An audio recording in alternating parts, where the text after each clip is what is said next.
Hello, good evening. I am Toni Pérez, coordinator of the MBA full-time program here in La Salle campus Barcelona, Ramon Llull University. And this week is a special and a different week for us because this week we have broken the normal activities in our program. We have forgotten, for example, exams, works in group, lessons, and so on. And we have a special kind of activities this week because we have invited a special guest to share with our students their long knowledge and experience doing business in other countries, in other continents around the world. And this special guest helps another companies to do this business in other points of the world. What else? The special guests come from another points of this nation, or another points of Spain. And in the case of our first special guest, he comes from the United States, for example. It is a pleasure for me, for our program, and for La Salle to introduce you Dr. Tomás Gómez Arias.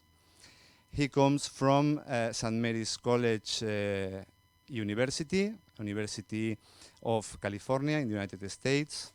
And he arrived yesterday and shared with our students two different cases explaining how to do business in this north zone of the continent, of the American continent.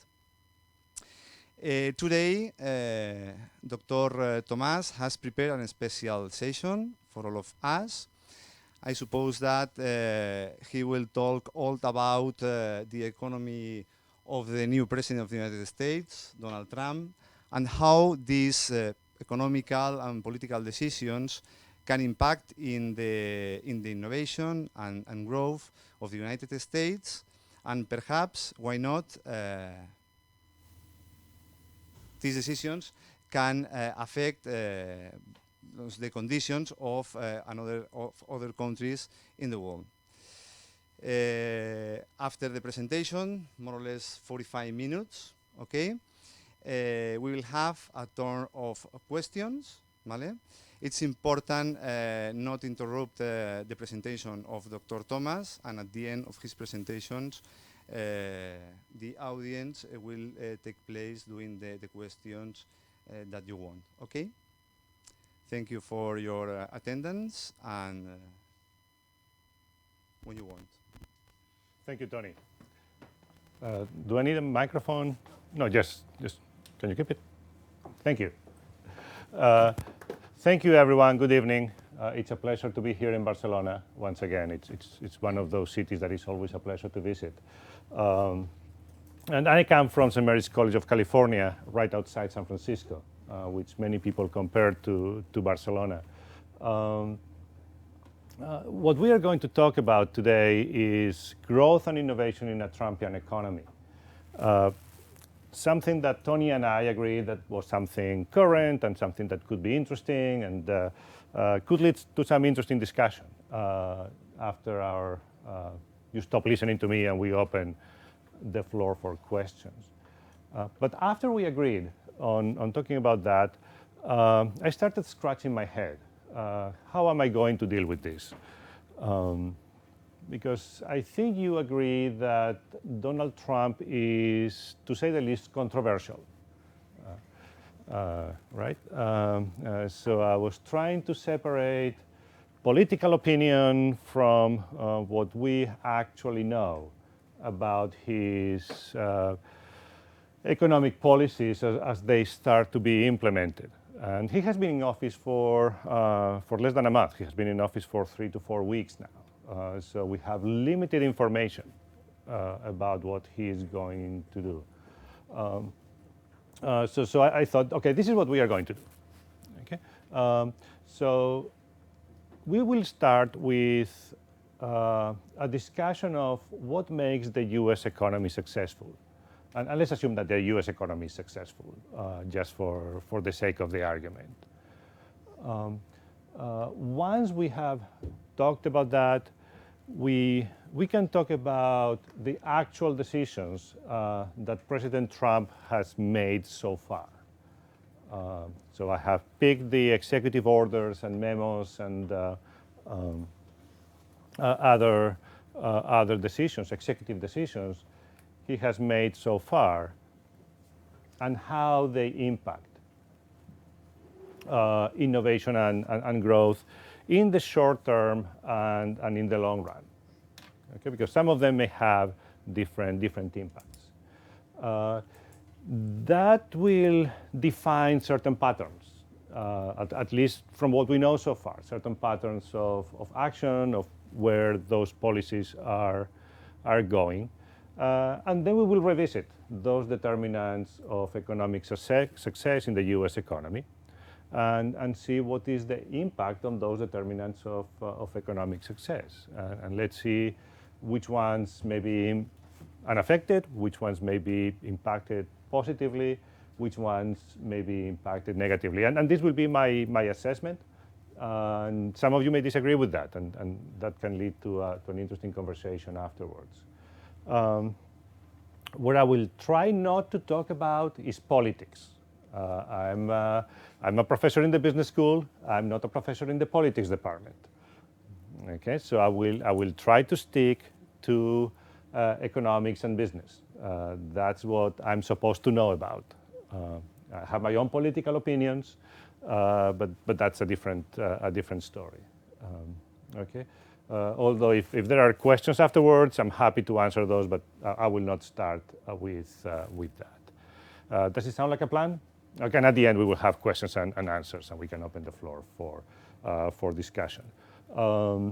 Rodrigo, remind me where this thing is at all times, because I have the tendency to forget it. Okay. Okay. So let's start with what makes the U.S. economy successful. And here are some of the things. Okay, not here. On that side, in this room. One of them is diversity. The U.S. is a very heterogeneous country with immigrants from all over the world. I live right next to Silicon Valley. One area that you can argue is one of the most innovative in the world. You drive around, you walk around, you visit companies, and you see people of all races, of all colors, of all ethnicities, worshiping all sorts of different gods and goddesses, or none at all. And they work together. And they create some of the most amazing products and services that we have ever seen. Okay? And that's part of what makes Silicon Valley what it is.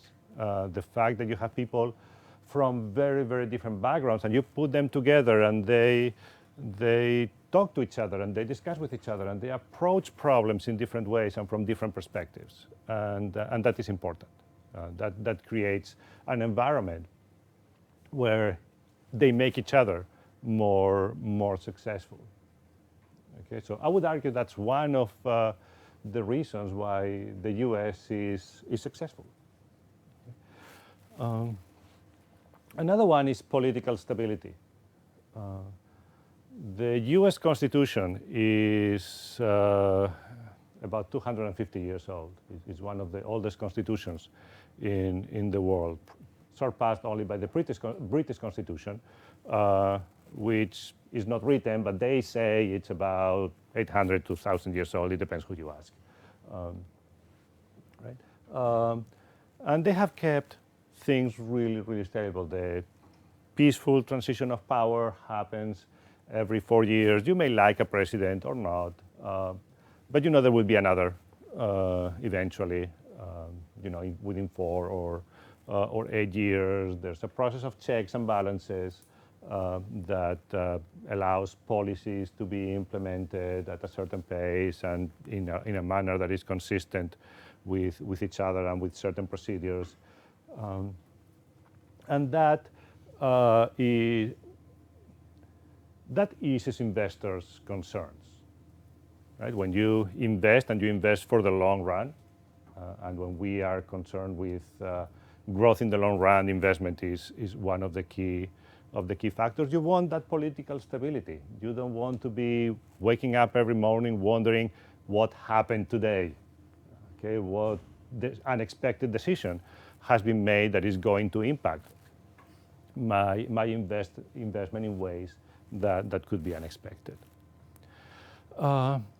Contract enforcement. The US is one of those places where contracts have a lot of value. When you have an agreement with someone else, we can take it to court, and that matters. And the process is reasonably transparent, it's reasonably fair, and it is dealing with lawyers and judges is always expensive, but it's reasonably expensive if such a thing exists. Okay? It's in no way perfect. Okay? Far from it. I wouldn't be the one saying that the US judicial system is perfect, but it's actually pretty good in general. And for those of us doing business there, it's reassuring, knowing that if we reach an agreement with another party, it's going to be enforced in a way that is reasonable. The Federal Reserve is an independent and pretty competent central bank. Over the last financial crisis, it has been very heavily criticized in many ways. But when you look at the actual behavior of the central bank and their analysis of the situation, it has been fairly efficient and fairly competent, especially on the monetary side of the equation, the monetary policy. Their bank supervision capabilities are a different story. We can talk about that in a different venue. But in terms of monetary policy, they have been very competent, and that helps. Knowing that in terms of crisis, there are going to be bodies that are going to take care of things in a competent manner. Investor protections. If you are going to trust someone else with your money, the US is one of the places where you have the best investor protections. They are not perfect, again, but there are good investor protections. You know that your assets are being managed in a reasonable way, and they are not going to disappear overnight by someone else's decision in most cases. Innovation. We just mentioned Silicon Valley earlier. We could talk about pharmaceuticals. We could talk about a number of different industries. The US economy is highly innovative. Could be more innovative, probably. But there is a lot of innovation going on. It's very entrepreneurial. It's one of the places where you can get things started and get things started quickly. If you have an idea, you can make it a reality with relative ease. If you want to start a company, you don't have to wait 5 years to get all the permits and licenses and so on and so forth. You can get it done relatively quickly. And especially if it's a small business, it can take just a matter of days to get something off the ground. Even in highly regulated places like California, you can get things off the ground fairly quickly. Okay, you can start things in a garage. I mean, people do start things in a garage. People do start things in a kitchen, right? Something that is unimaginable in some other places. And there are people willing to do that. There are people willing to get a business started from their own kitchen or from their own garage. People willing to take the risk. And that's also part of of that environment. And interesting enough, many of those entrepreneurs are not US born. Half of the most successful companies in Silicon Valley are actually started by people who were not born in the US. They were born in, yes, half. Born in, who started Google? Okay, someone born in Russia, right? Who started Yahoo? Someone born in Taiwan.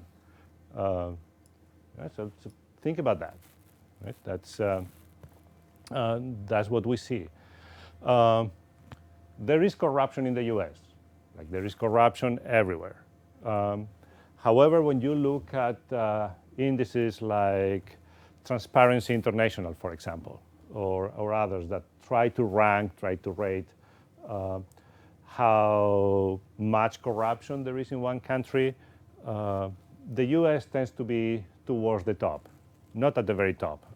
It's not Norway or Switzerland or anything like that, but it's fairly high there. I mean, there's certainly the possibility to bribe people and so on, but it doesn't happen that very often, or it is very expensive to bribe someone, which is another way of saying it's a relatively clean environment for those purposes. Not perfect, but relatively clean. The market is very large. All the markets in the US are very large, just geographically large, in terms of number of people, 350 million people, one or two more or less. Lots of companies, lots of, in every sector, that market is going to be huge. And that creates opportunities for economies of scale, for to spread costs, to all the good things that happen when you have access to a very large market. But it's also a very large market on the supply side. You have lots of talent if you are trying to recruit people. You have lots of suppliers of whatever you want supplied. And that is also important. Okay? Don't think about markets or the US market only as a place to sell, but also a place to buy in any dimension. So you can really scale up any business to a very large size. But it's also very open. It's not only that the market is large, but it's very open. It's very easy to enter that market, at least in theory. You have very few formal barriers to enter the US market. And you tend to be treated the same way as local companies. And that creates a very dynamic environment in the US economy. Companies competing against each other and pushing them to be at their best. And remember, the market is large. So the price for winning in the US is very big. Okay? The rewards for doing things well over there are very big. So that encourages many companies to do their best in that market. The educational system in the US. We are not going to talk about it in great detail, but one of the characteristics of the educational system in the US is that it's not a one-size-fits-all. There's a lot of diversity in the educational system. There are people who go straight from kindergarten to their doctorate as a straight arrow, but that's something you can do in any country. However, the US is a really good place to be in the educational system if you are not a straight arrow. If you take detours, if you screw up, if you do something that might be considered as wrong, if you fail, the educational system can accommodate that. You can go in and out of it very easily. You can transfer from one institution to another with relative ease. You can go back to education later in life. You can combine vocational training with university education. And And that's one of the secrets of the US educational system that very few people talk about. There are lousy institutions too. There are some of the best universities in the world too, and some of the best research. But when you look at the people who go through it, you can see that people are allowed to fail and succeed within the educational system. And that helps create a workforce that is really useful for companies. And finally, light regulation. It varies somewhat from state to state. As a federal country, much of the regulation is at the state and local level.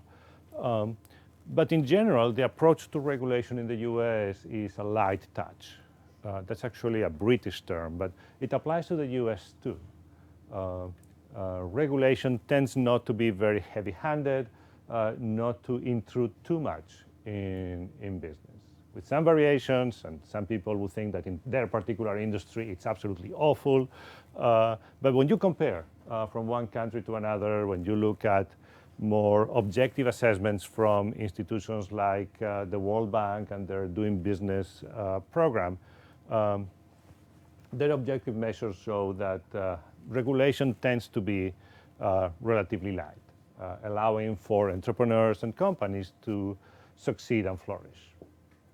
Okay, so this is at least my view of what makes the US successful from looking at the literature and my own experience. Rodrigo, I need that. Thank you.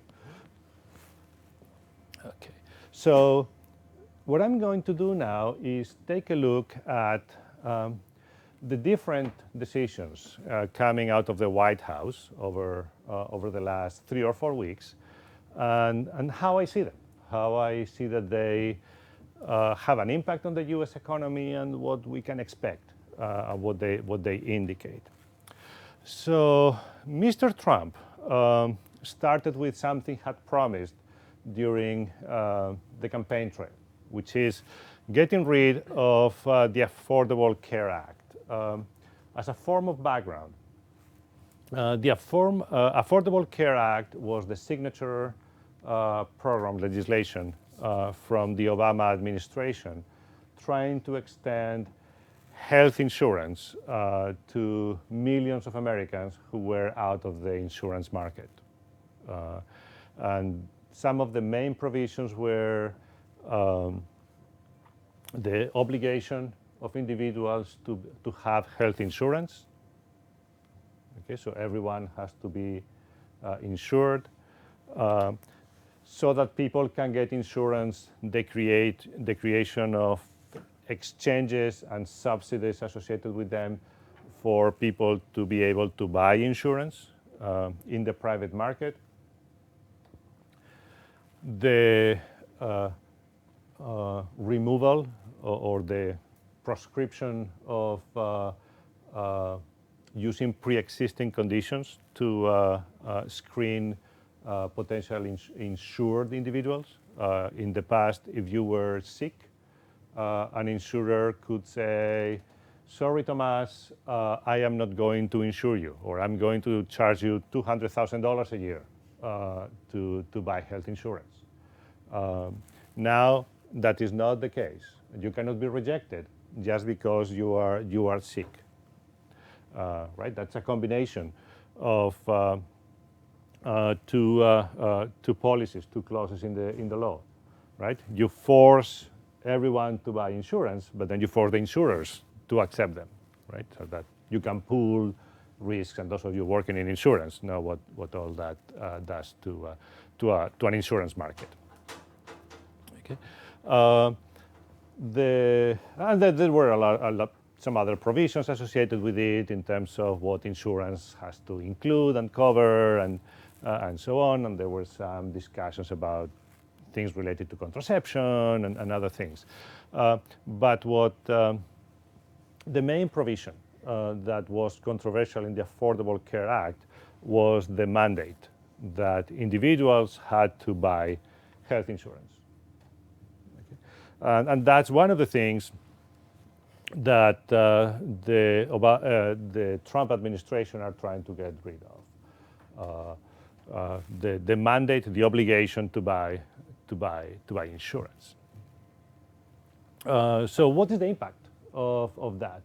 Well, if we look at the effect of the Affordable Care Act, it resulted in millions of new insured individuals in the US, people who did not have access to health insurance in the past and now had access to that insurance.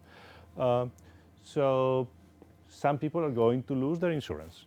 They are going to go back to not having any insurance at all. And if they break a bone, they will have to pay for it. Or if they get cancer, they will have to pay for all their chemo and radiation and tests and so on out of pocket, however much it is. That is also going to throw the insurance and healthcare markets into our period of uncertainty very quickly. Right now, many insurers are participating in the exchanges. They know that they have to insure certain people. So what's going to happen? Now, do I have to insure you or not? Can I say no and get away with it? For doctors and hospitals and so on, can they rely on people being insured when they come through the door or not? How is that going to impact? So it's creating a lot of uncertainty in both the insurance markets and the healthcare markets, the providers side of the equation. In the long run, it depends on what replaces the Affordable Care Act. And that's what the Trump administration and Congress are discussing. What are we going to do with it? The Affordable Care Act was a very complicated legislation, much more complicated than it had to be. But it was the way they could pass something through a very divided Congress. Is it possible to come up with something that is cleaner, neater, more effective? Yes, it is possible. Are the solutions being discussed in Congress like that? No, I don't think they look like that in my opinion. But it depends on what they do. If they simply cancel certain provisions of the law, others stay in place, then it can become a very asymmetrical market that is not going to work very well. It's difficult to say. It's really, really difficult to say what's going to happen.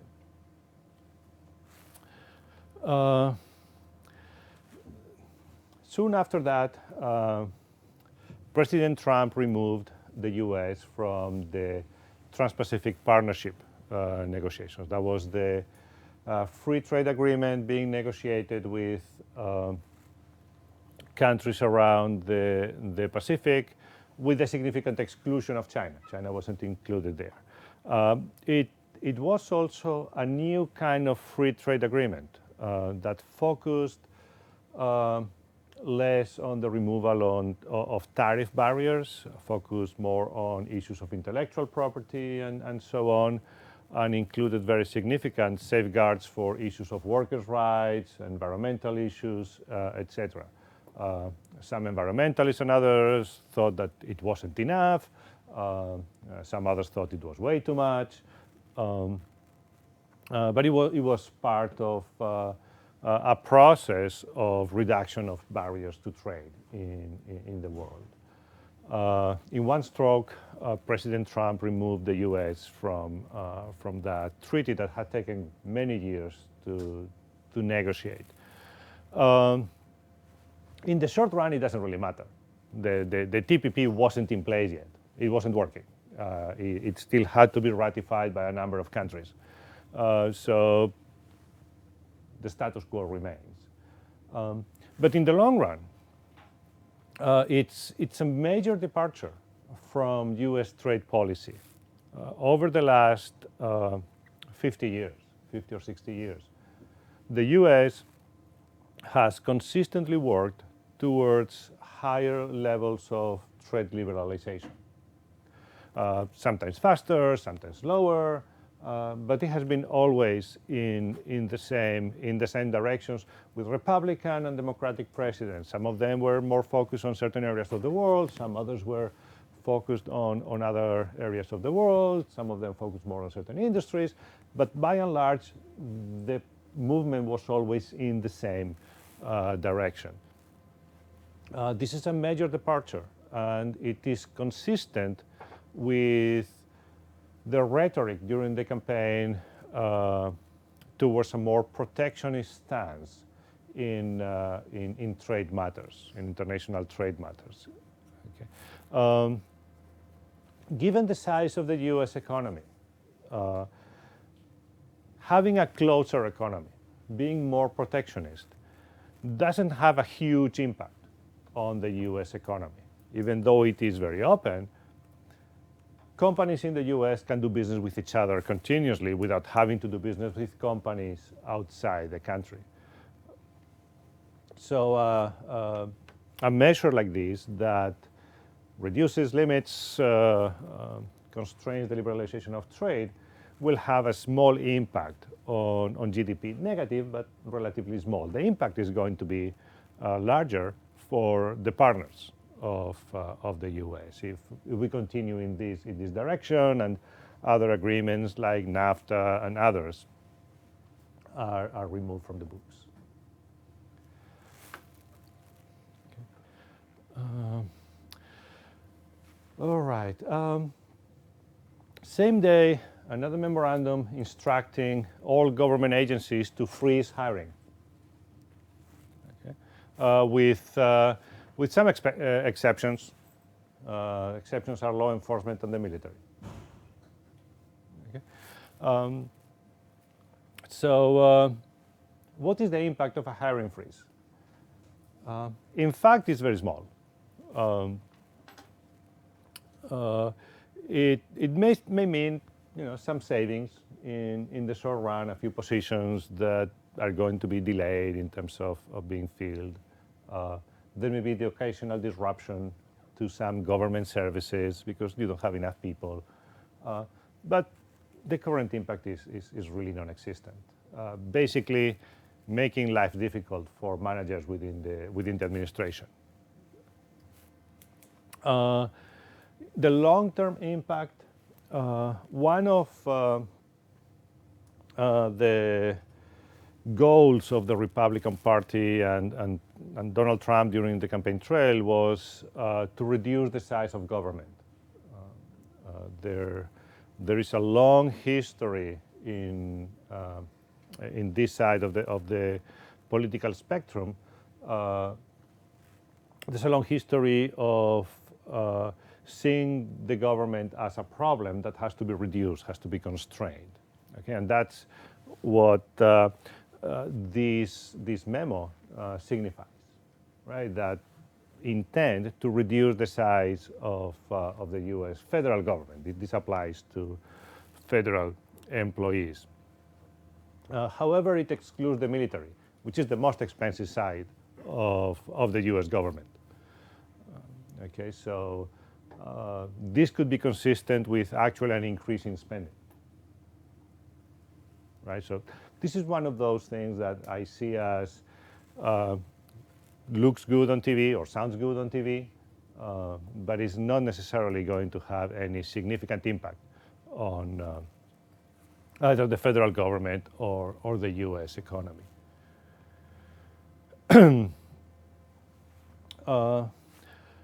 A memo streamlining, permitting, and reducing regulatory burdens for domestic manufacturing.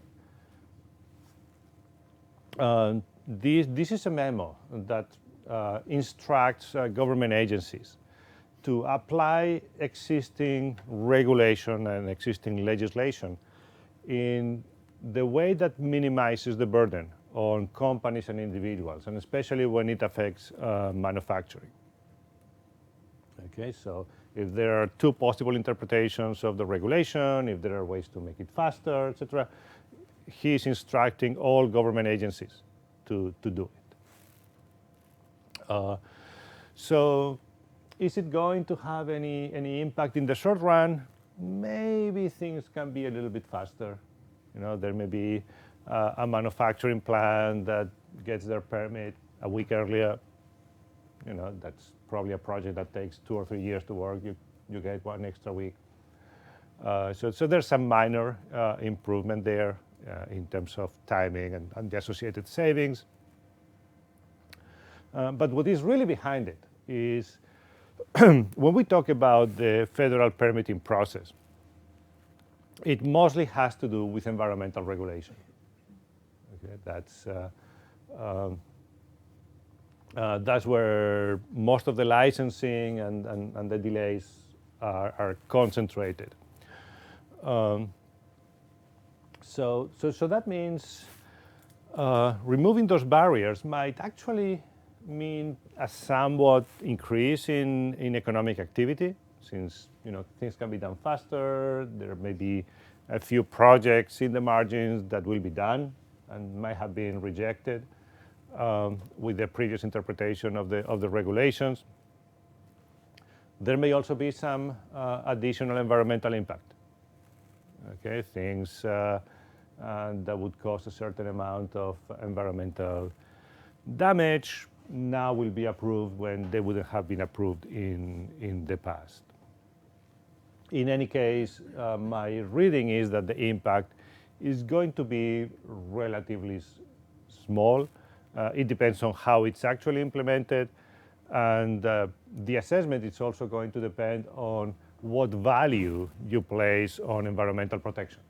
And if I ask each one of you here, each one of us, how much we value that, there's going to be some variability in there.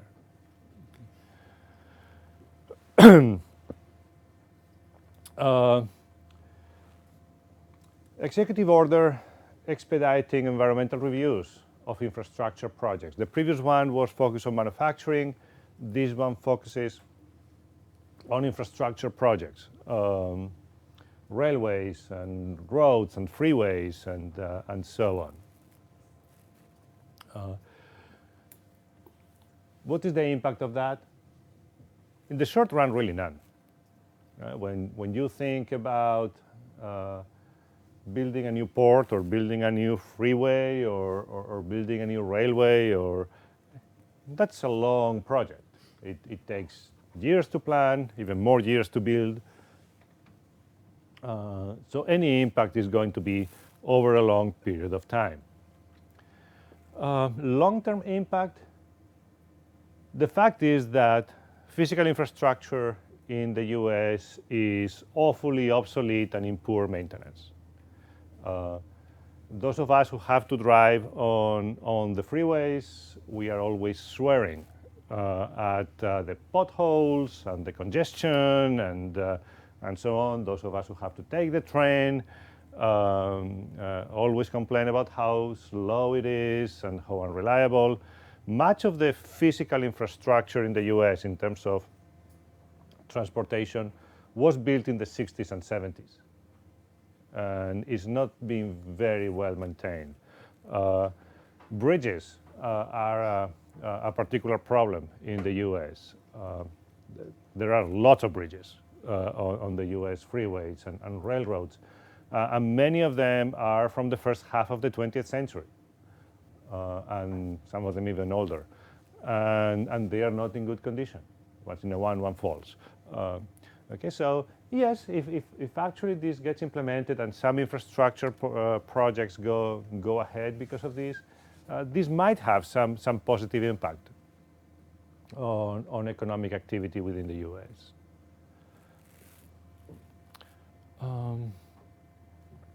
This is a set of 3 memoranda related to pipelines. Trump is a friend of the oil and gas industry. He's Secretary of State, is the former CEO of ExxonMobil, the largest oil company in the US. So this is a favor to them. 3 pipelines, or 2 or 3 pipelines, that had been stopped and delayed by the Obama administration, mostly because of environmental concerns. Now they are being approved. They are given the green light, and they are going ahead. They mostly connect gas fields in the northern U.S., in North Dakota, and that area close to Canada, to markets in the south and west of the U.S., and the Keystone XL pipe that is actually connecting Canadian oil to refineries in the Gulf of Mexico, in Texas, mostly. So if everything goes according to his plan, these pipelines now will go ahead, they will be built, and that will be good for the North American oil and gas industries. They are going to have more feedstock for refineries. The gas fields from North Dakota and areas in the north will have an easier access to markets. So for the oil and gas industry, it's going to be good. I am not an expert in environmental issues associated with pipelines and gas lines, so I cannot tell exactly what would be the environmental impact of these specific projects. All right. Executive order enhancing public safety in the interior of the U.S. This is one of several measures related to immigration. In particular, this one forbids entry into the country to people coming from 7 majority Muslim states, and then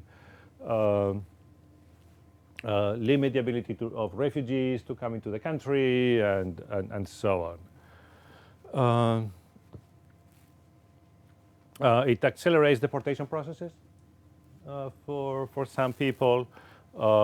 It creates a lot of uncertainty among immigrants. That's the current impact. The long-term impact is, and when you associate that with other orders that we will see later, it really makes the U.S. a less welcoming environment for immigrants. I'm an immigrant there, and so many other people are. Some of the most talented people in the U.S. are immigrants. If they are not welcome there, they will go somewhere else. Okay? They will come to Spain. They will go to the UK. They will go to China. They will stay in Iran. They will do other things, and that will be a loss for the U.S. And that is going to be a very negative impact throughout the economy, because it relies very heavily on immigrant labor, both at the very talented top level, technical executive, and also at the very manual labor level. Farmers in Central California, when you think about California, probably most of you think about Silicon Valley. You think about Apple and Google and Yahoo, well, not of Yahoo anymore. But actually, California is a big agricultural state. We produce strawberries and almonds and alfalfa and so on. And most of those products are planted and harvested by immigrant labor. Some of it legal, some of it illegal. But farmers are seeing, many of them are conservative. Actually, many of the Central California farmers voted for Trump, but now they are wondering, whoa, what's happening here? I thought that was just talking. But we don't want immigrants, but we want them. We want them here. We need them to work in the fields. All right, and that happens in California, but that happens in Michigan. It happens throughout the U.S. There's a lot of reliance on immigrant labor.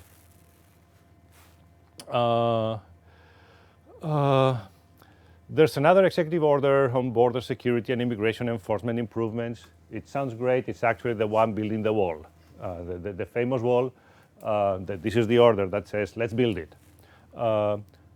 The impact is really going to be negligible in one way or another. There are many ways to cross the border. In fact, most illegal immigration in the US is not a matter of swimming across Rio Grande and then jumping over the fence and so on. That's the myth, right? Then you walk through the desert. There are a few of those. But most people enter the country legally with a tourist visa, with a student visa, sometimes with an employment visa, with a spouse visa, and they overstay. They don't meet the conditions when they are supposed to leave. They don't leave, and they just remain in the country. Okay, so, and if you cannot cross the border one way and there is an enough incentive, people are going to cross it anyway. There is one order of magnitude between income levels in the US and in Mexico. And even bigger if you look farther south into Central America. Okay, so the pressure is always going to be there. Wall or no wall, fence or no fence, cameras or no cameras, drones or no drones. Okay. So my own reading is that the impact is going to be negligible, if any. Do you know what caused the biggest decrease in illegal immigration into the U.S.? Mexico. No, the biggest decrease. What was the reason for the decrease in the last few years? It wasn't law enforcement. It was the crisis in the U.S. Okay, there are less jobs, there are less opportunities. People don't go. Right, that's the reason. The situation in the U.S. is worse than back home. You go back home. Right.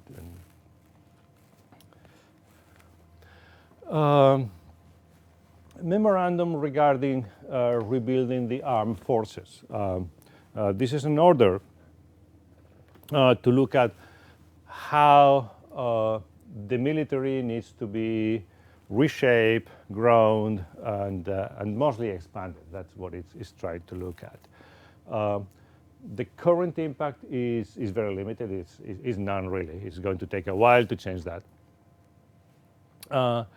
But it's really a rainfall for the defense industry, right? And also for the states with a large military presence, many of which are states in the south, rural states, states that tend to vote Republican in general,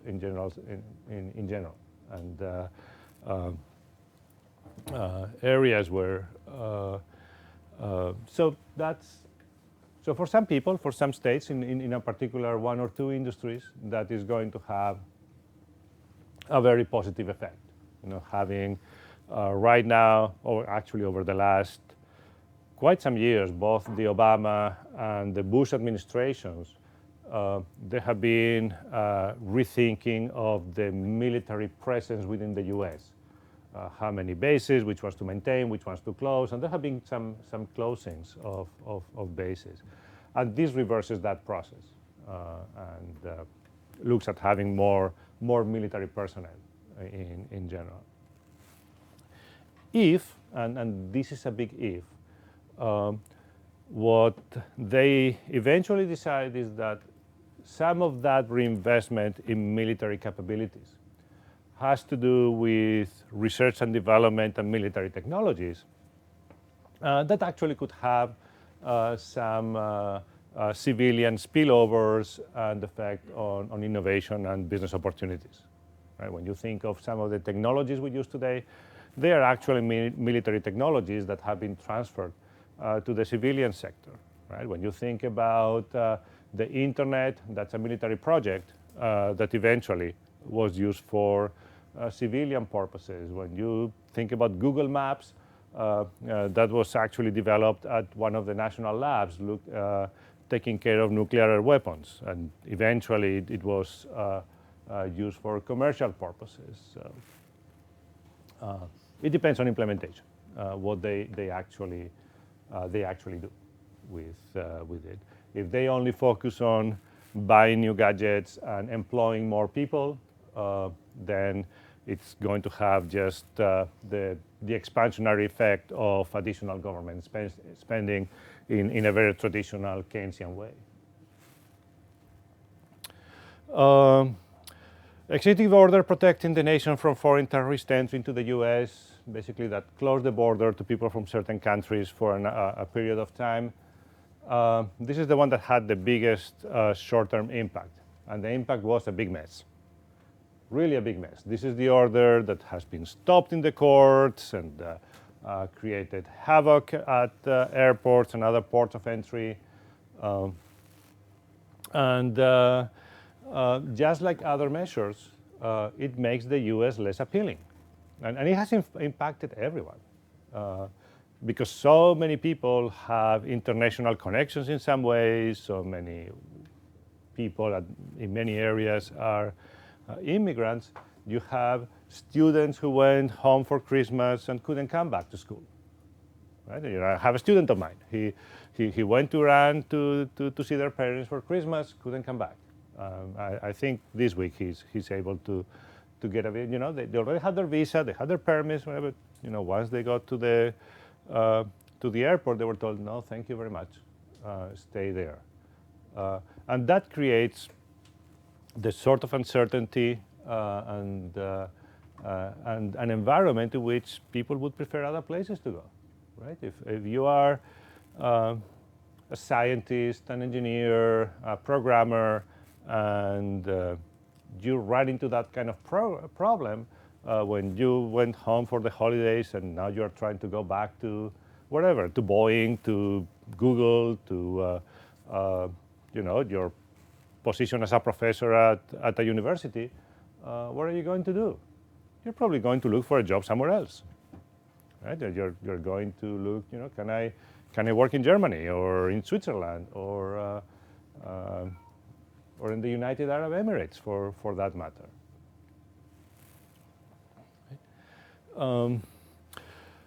Executive order on ethics commitments by executive branch appointees. When someone is appointed to the executive branch, when secretaries, what we call ministros here, get appointed, they have to sign an ethics commitment.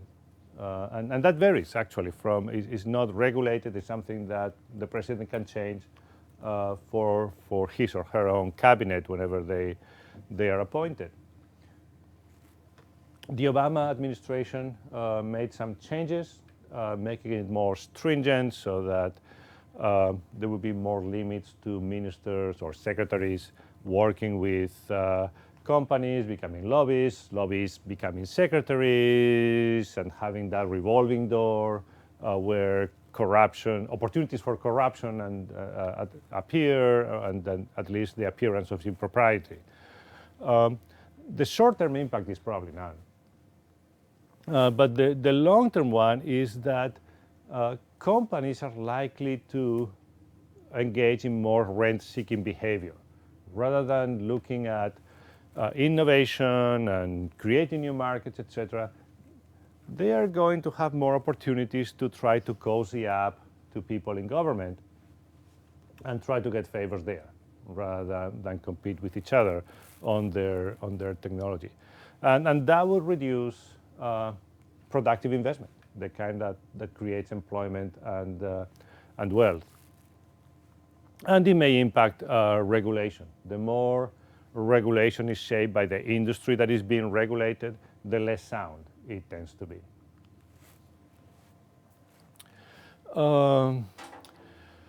Okay, more regulation. This one is about controlling regulatory costs. It's looking at how costly regulation is and trying to, in general, reduce the number of regulations affecting different industries and different areas of economic life. the short-term impact is none right now. It's going to take some time before this is in place. And it is true that federal regulation can be complicated, can be incoherent, can get in the way of doing things.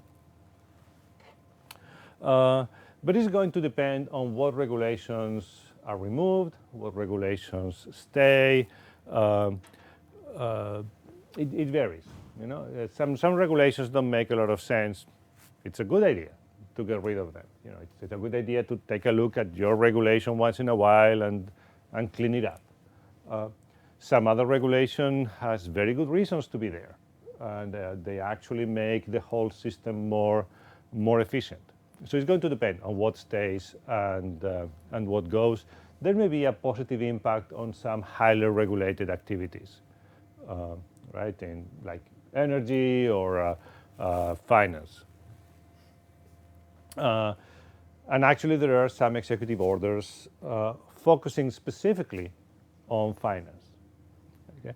After the 2007-2008 financial crisis, there were a number of financial measures, in particularly the Dodd-Frank Act of 2000 what was it, 2010, give or take, trying to add additional protections, and you know, it included lots of, it was 2,300 pages long, so it included lots of regulation, and then asked for even more regulation that had to be developed from the administration. It was cumbersome and so on. It depends on what stays and what goes.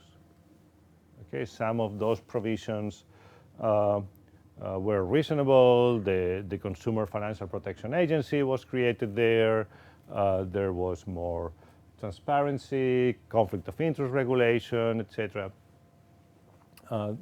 Getting rid of that actually would be a problem. Getting rid of other constraints, some limitations to innovation in financial products, etc. That could be actually a good thing. There's another memorandum on the fiduciary duty rule.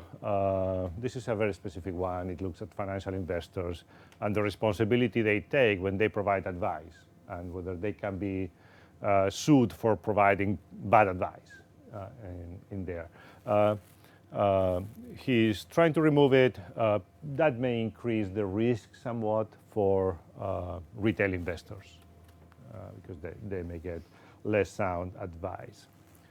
So these are the measures he has taken with a financial content so far, or at least the ones that I think will have some financial content. There may be others that you can squeeze some economic side out of it, but these are the main ones. I see some patterns here. One is the regulation, trying to remove constraints to economic activity, and especially in environmental and financial industries. The second one I see, the second pattern, is protectionism and nativism. It's an inward looking in economic and in personal social terms. Okay, looking at let's close ourselves to the outside.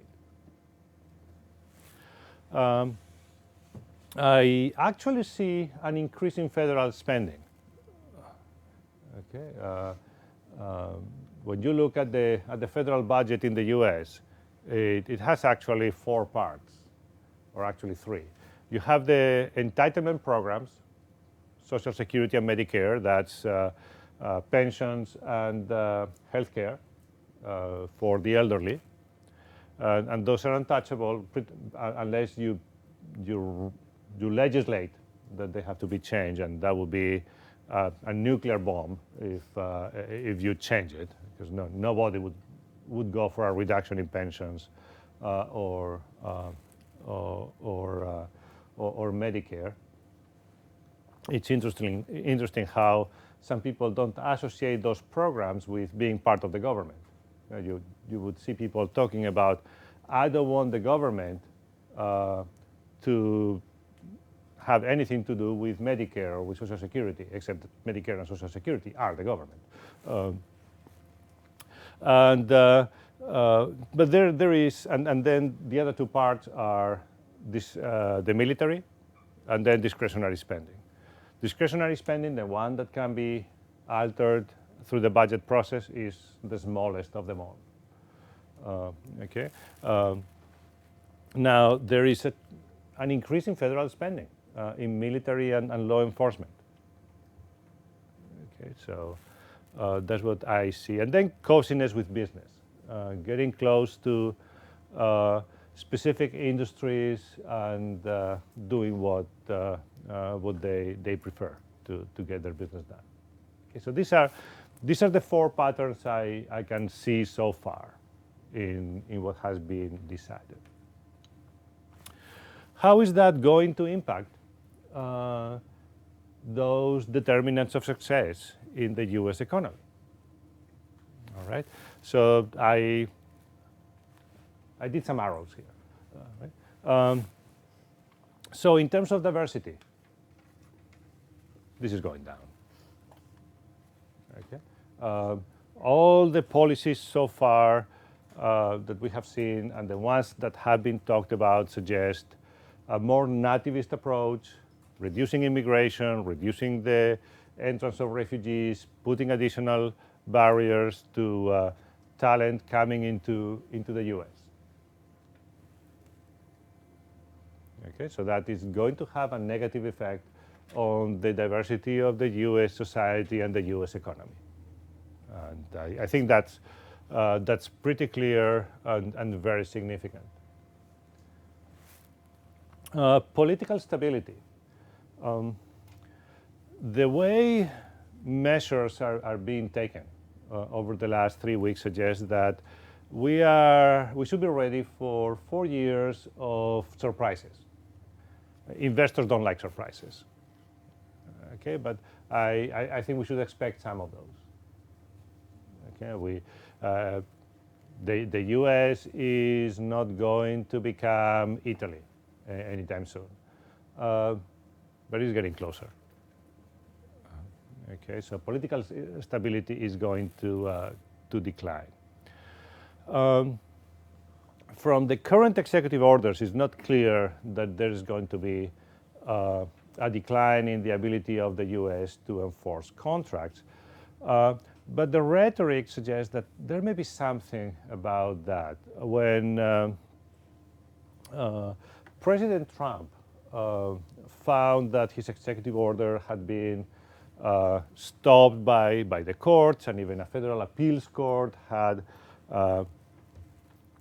stayed the ruling and keeping the order on immigration from being implemented, he started attacking the judges. He started suggesting that they were not the right decision makers to decide on the legality of an order like that. The President of the U.S. has the ability to appoint federal judges. They have to receive the advice and support of the Senate, but they are appointed by the president, and there are many judges, many judge positions that are available right now throughout the U.S., including in the Supreme Court. So if what we have seen so far is an indication of how the administration will try to influence the judicial system in ways beyond simply arguing your case in front of the judge, like every party to a disagreement does, then that suggests that contract enforcement is going to be somewhat weakened.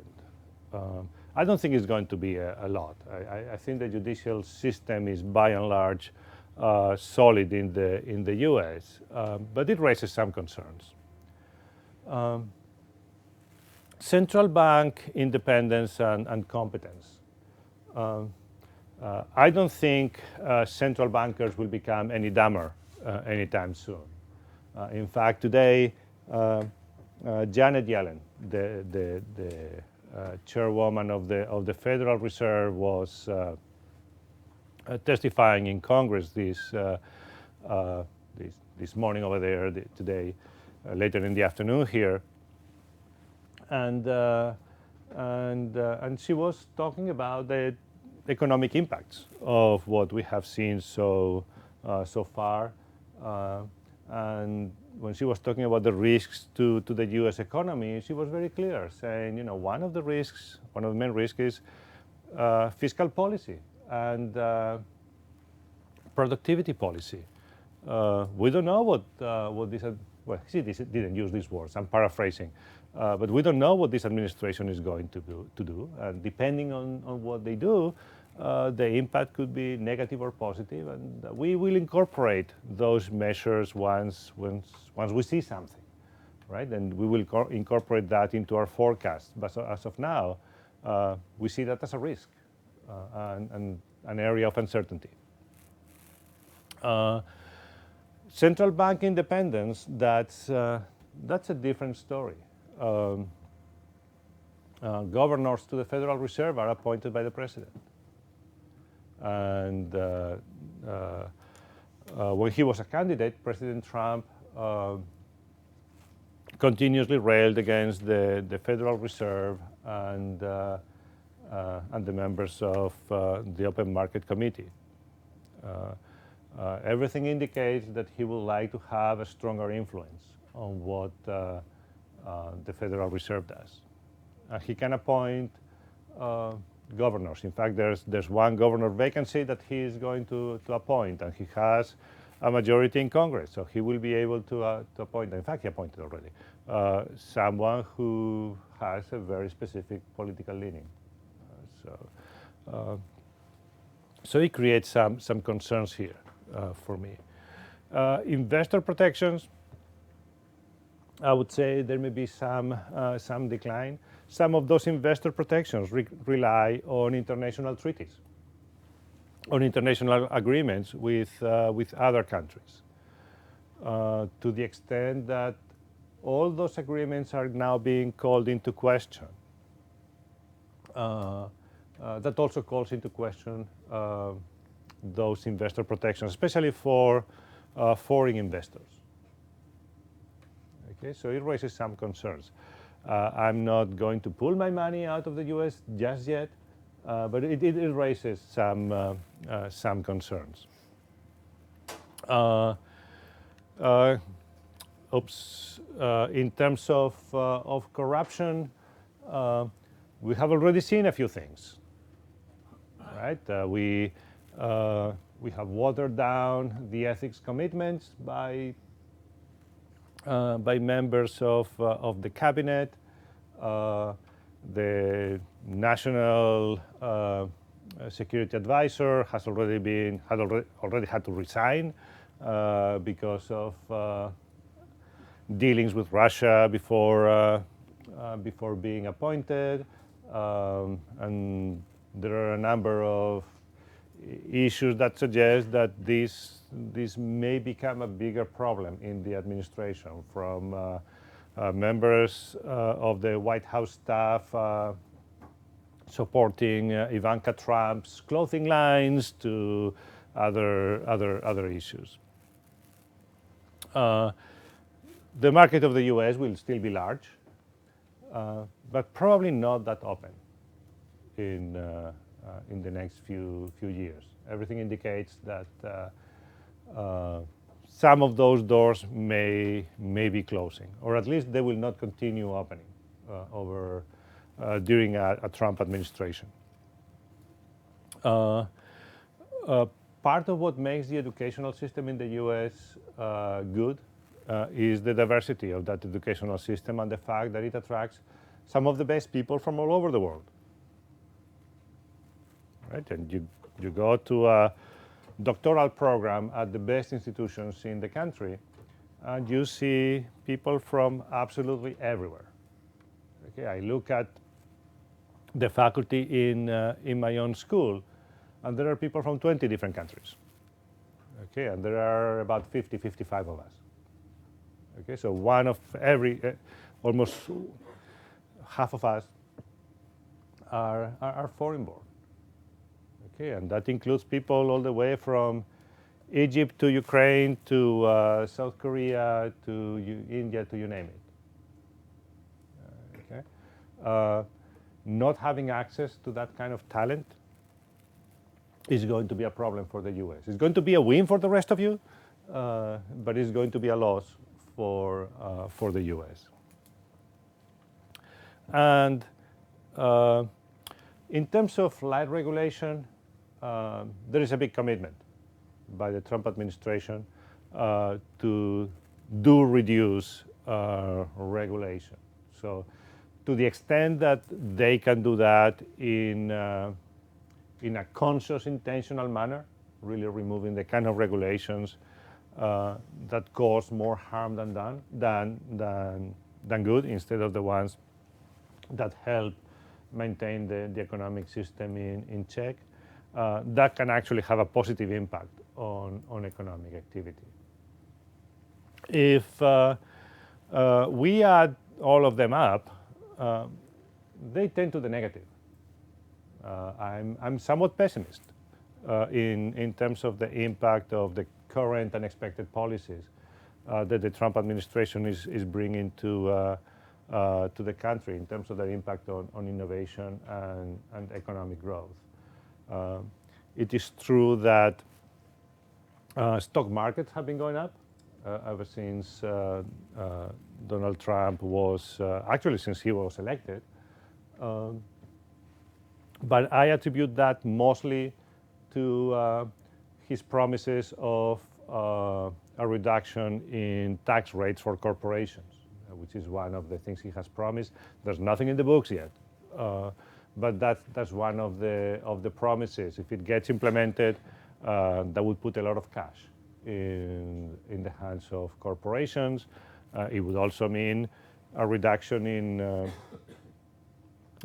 in government revenues and a big increase in the government, in the federal deficit, which is a typical Keynesian left-wing policy, but nobody's going to call it that.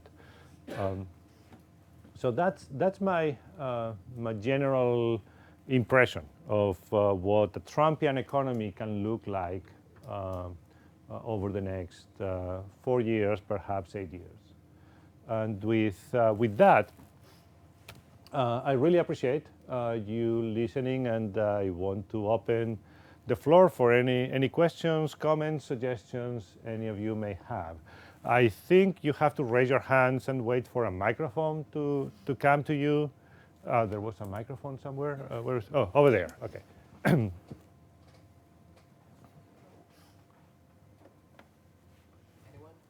Okay, so any questions? There's one over there.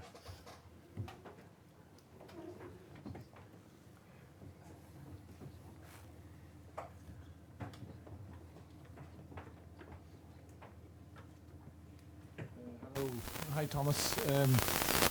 I just want to mention the original commitment by the Trump administration to this big fiscal. I don't think you mentioned it. This big fiscal expansion, in fiscal spending and infrastructure. Do you think, the new administration is going to implement a big spending program in infrastructure, in new infrastructure?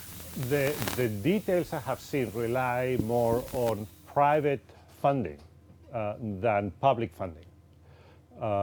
As I mentioned in passing that the infrastructure in the US, physical infrastructure, public physical infrastructure, does need an upgrade, absolutely. And it would be good for the federal government to invest in it. I think they will do some of it. It's not going to be the $1 trillion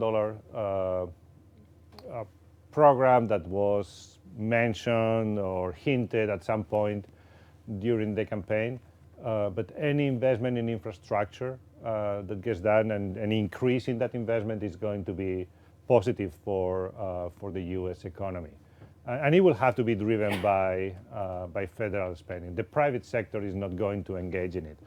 In the margins, there may be some investment, and there are some public-private partnerships in the U.S., but they are not very common. Did that answer your question? Yeah. So that initial promise of Trump, though, and his acceptance when he won the election, I think his initial rebuilding America and the $1 trillion spending program, it's not going to happen. I don't see it happening. I will be happy if it does, but I don't see it happening. Any other question? Over here. The part of the patterns, you mentioned that he wants to get close with some industries. What are those industries that he wants to get close? So far, he's getting very close to really three industries. Energy, oil and gas, finance, and defense. Those are the three industries that he's coming close to. In fact, it's interesting how close he is to the finance industry. When you look at the appointments in his cabinet and related positions, you see lots of people coming from Wall Street, and that was one of his war cries during the election, saying, we want to get away from those people in Wall Street, from bankers, from those are the bad guys. But his administration is full of them. So that was somewhat surprising. Because he can do the same thing without appointing them so obviously. Any other question? There's one at the back over there.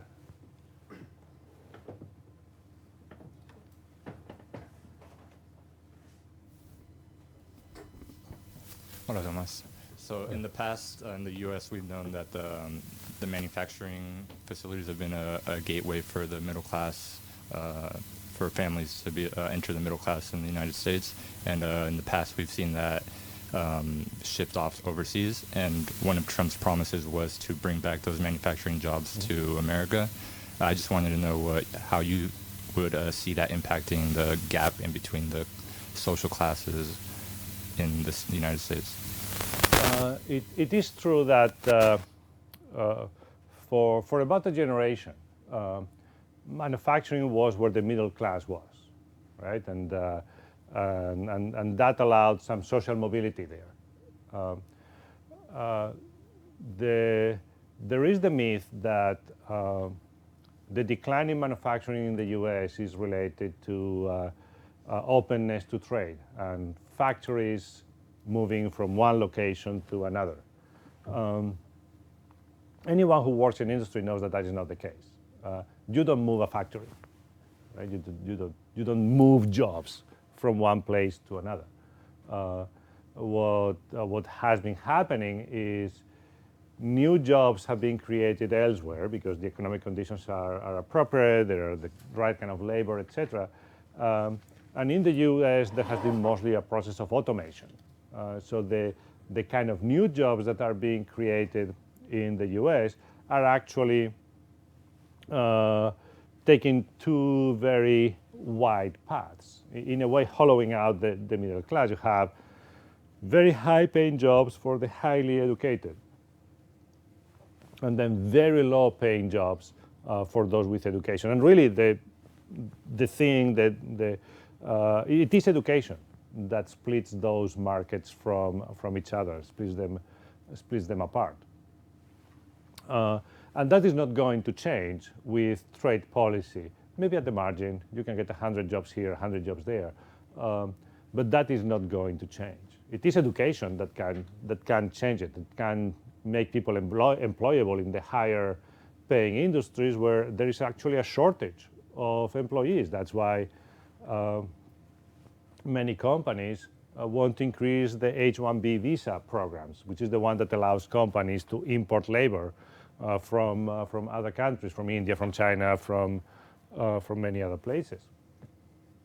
Right, but it is true that there is that problem in the U.S. economy. You either get a low-paying job or you get a very high-paying job, but there's very little in between. Did that answer your question? Yeah. There's another question over here.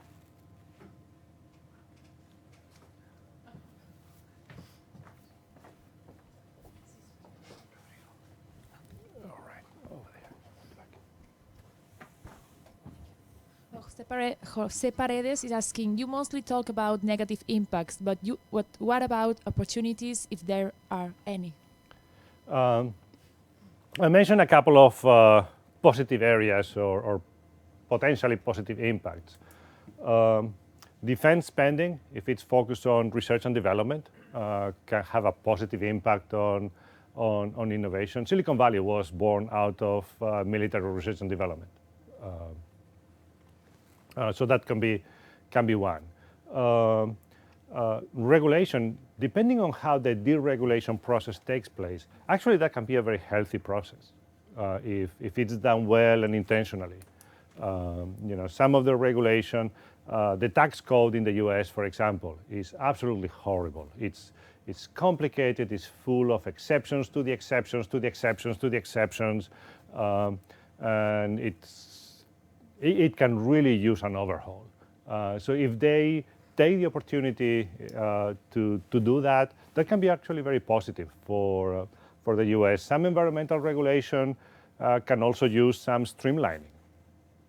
So if they do that, if they make it more consistent and clearer, etc., protecting the environmental assets that the US has, while at the same time allowing companies to innovate and invest and do what they need to do to be successful, that can be useful. So actually taking a good look at regulation is not a bad thing. It's actually a good thing. But it depends on how it is implemented. It depends on what you get rid of and what stays. Thank you. Another question over there.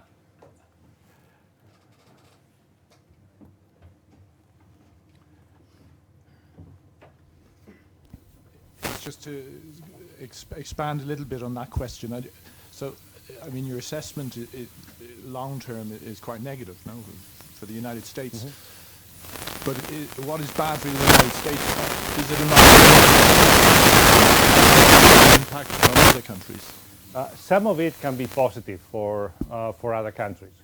For example, the fact that the US might be less receptive to foreign talent might mean that those people are going to go to other places, right? If the US doesn't want Iranian engineers and programmers, and well, they will go to Germany.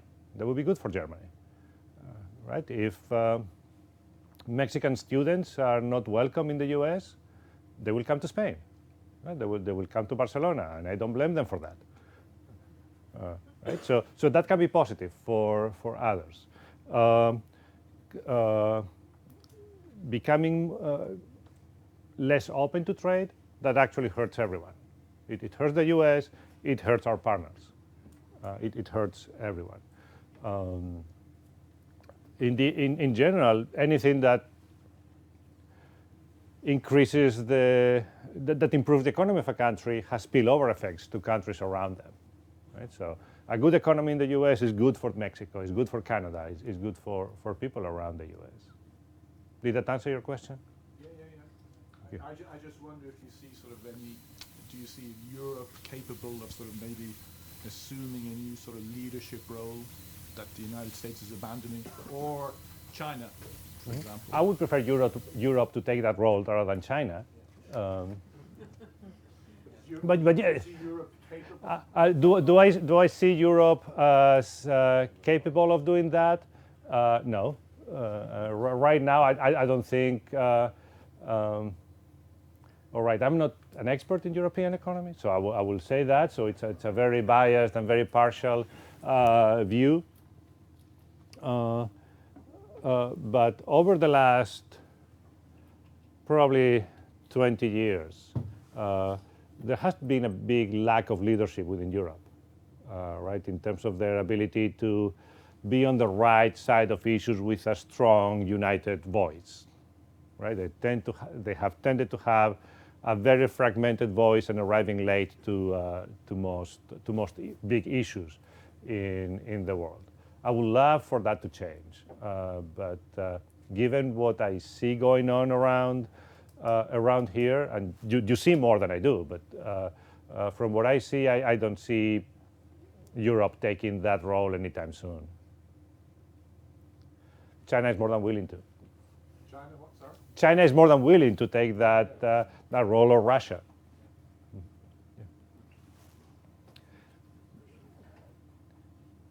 Other questions? Over here, please.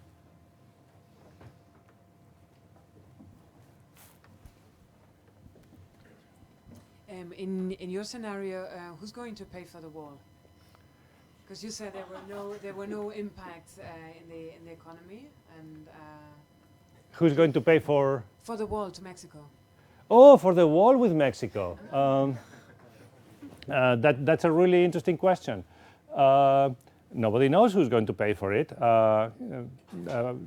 President Trump promised it would be the Mexicans paying for it. The Mexicans have said that forget about it, and I understand why they say that.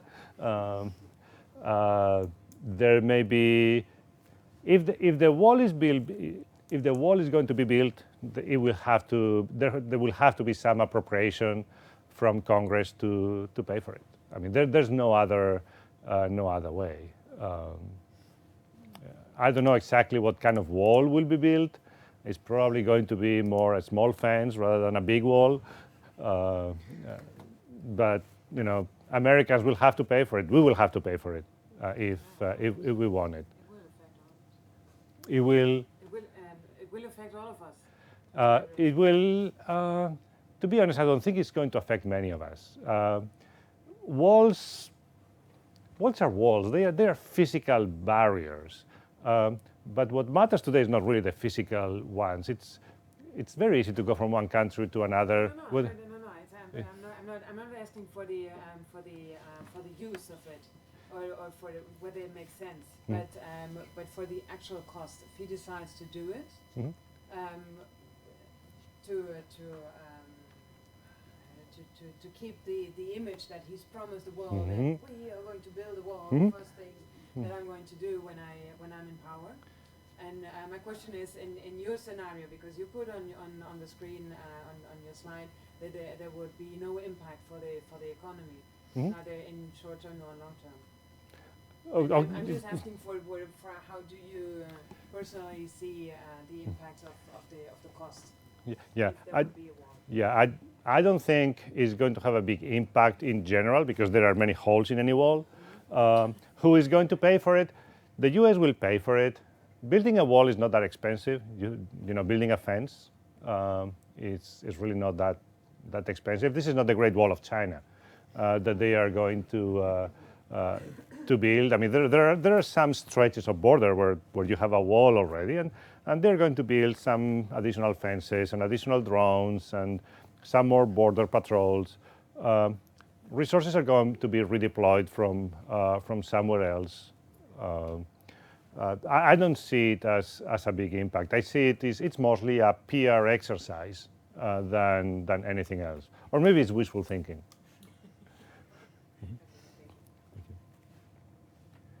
Yes. Yeah. Don't you think that the fact of U.S. administration giving his back to South America will benefit them in the sense of boosting their economical and political interrelationship as a reaction? It could be. I don't know what.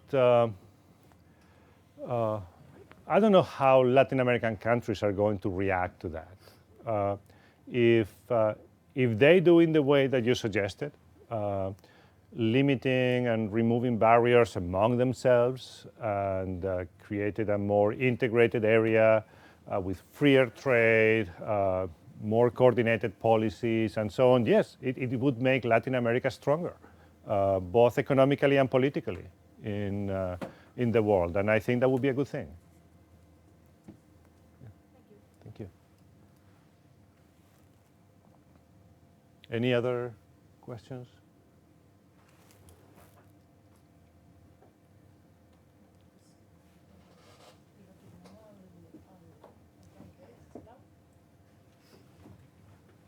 There is another question for Thomas? No? Well, okay, the session then is finished.